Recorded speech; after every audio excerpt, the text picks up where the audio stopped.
Welcome back. This video will begin our administrator series. We'll review the admin dashboard and we'll also take a look at how to input a new request in the system.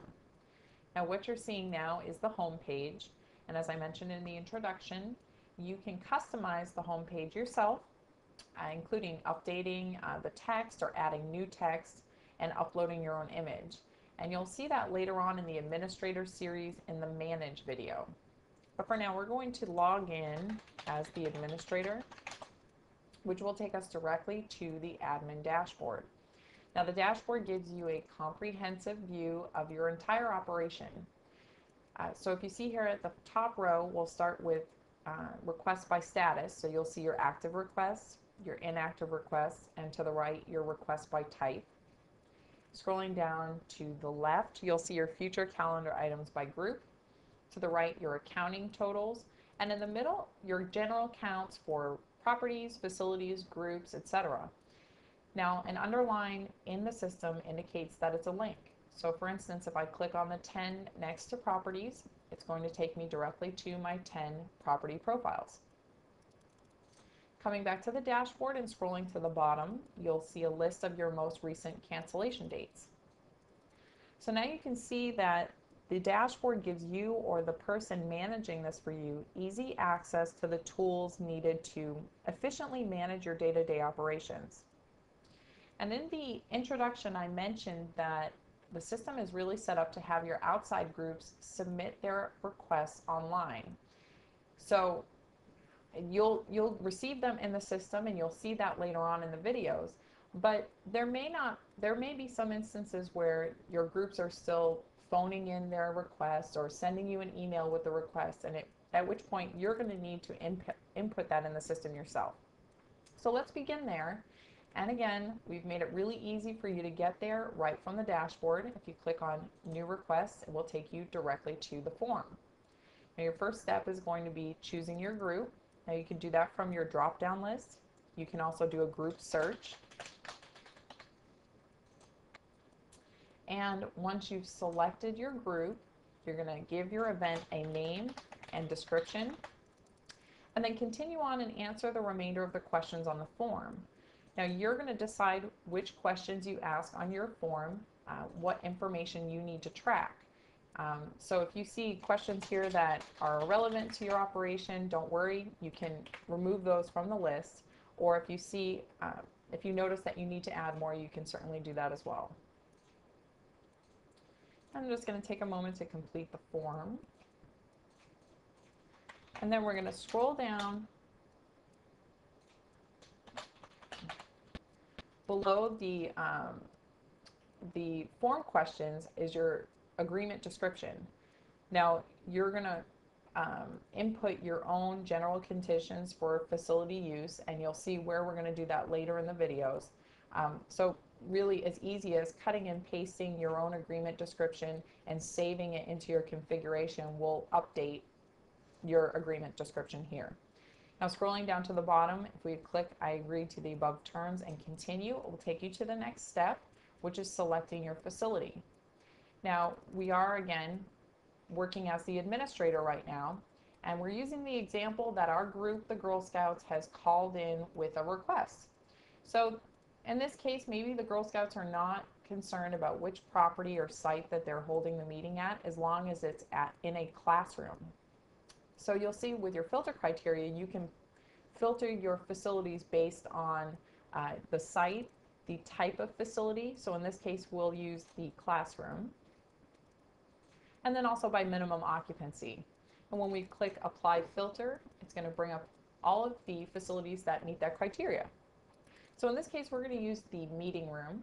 And a few things to note here that'll be really important to us when we log in as the requester later on in the videos is some of the description that's here under the title. So you've got the type, where it's located, the occupancy, as well as a description, directions, and facts about the facility. So again, this is going to be really important to an outside group who's maybe not as familiar with this facility. They can also take a look at a photo tour of the facility. It can view the calendar specific to this facility as well as the pricing.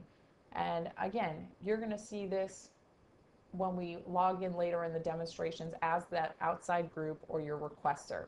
But for now, as the administrator, we're going to continue to request this facility.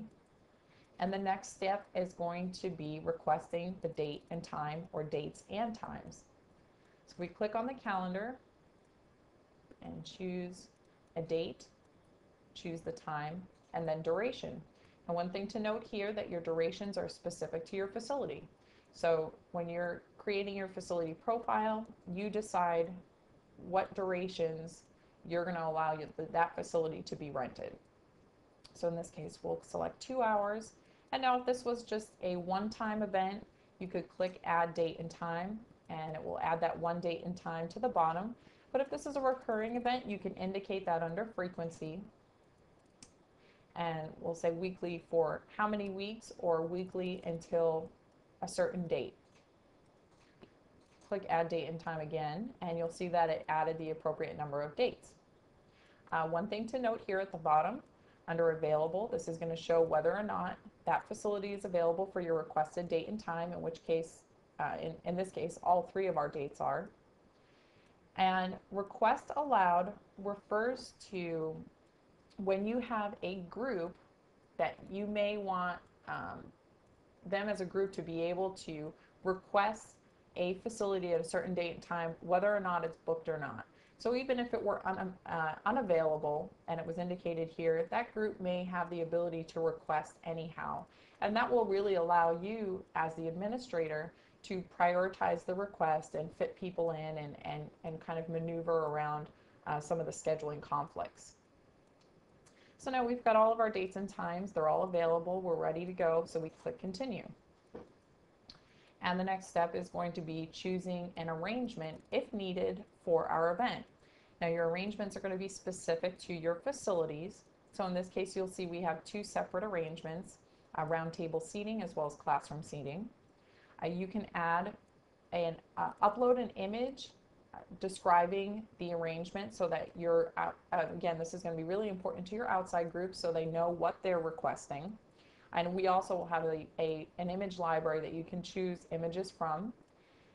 And now another thing to note for your arrangements, are there products and services that might be automatically assigned to that arrangement. So you'll see it in a moment when we get to our request summary, but in the roundtable seating, there can be products or services and charges associated with those products and services that are automatically going to add to this event or to this order. And let's go ahead and select the roundtable seating, which will then take us to the request summary, like I just mentioned. And now this is going to be all of your pricing information, all of your dates and times and facilities, everything that's associated with your order. So this is really the final step. You'll see at the top our first date, that it's a room rental at the meeting room, and the date, the time. And then also you'll see our arrangement that we selected for roundtable seating.